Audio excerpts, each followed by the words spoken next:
In 2020, more than half of our world's energy needs were met by oil and gas. We will let you guess which one we are running out of. Both, actually. It is speculated that the oil and gas reserves we have right now will barely last us another half a century before we run out. So, what's the game plan here? What are we going to do when we run out? Energy has been an essential commodity for every living creature since the dawn of life on Earth. We need it to move, breathe, and keep the temperature of our body stable. Not only that, our ability to harvest energy from natural resources and use it to cook food, warm ourselves during winter, and even use it to power tools is what got our species so far. Finite resources are a crucial part of our lives, economy, and the advancement of human civilization. But you know what is wrong with finite resources? Besides the fact that overusing them is probably ruining our planet, they are finite.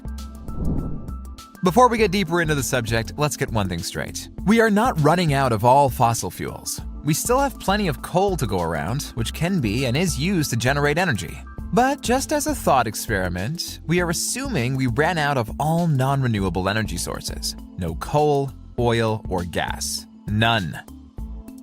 Plus, even if we are not running out of coal, we should probably stop using it so much. If we outlive our welcome on this planet and run out of finite resources, what method of generating energy will pick up the slack? Let's start with the renewable energy sources we already use. Hydroelectric power stations, wind turbines, and solar panels are already relatively well-established methods at this point, and they provide us with a quarter of the electricity we use. So why don't we just build a bunch of those? Well, it's not that simple. All these methods rely on outside factors to work at their full capacity. Hydroelectric power plants can only be situated in certain places. Turbines need wind at the place they are situated, and solar panels need constant sunlight. There are places on Earth that don't get sunlight for months. The present and the unborn generation of the United States and the world are heirs to one of the greatest energy discoveries of man: nuclear energy.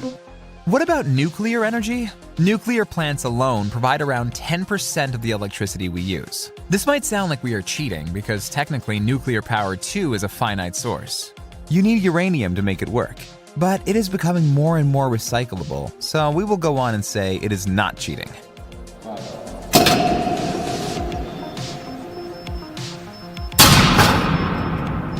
Nuclear fusion and fission can provide us with the energy we need, right? Well, actually, we can only rely on fission for generating energy because fusion just makes things explode. And that is the last thing we need in the middle of an energy crisis. So, will nuclear power take the throne of fossil fuels as the main energy resource?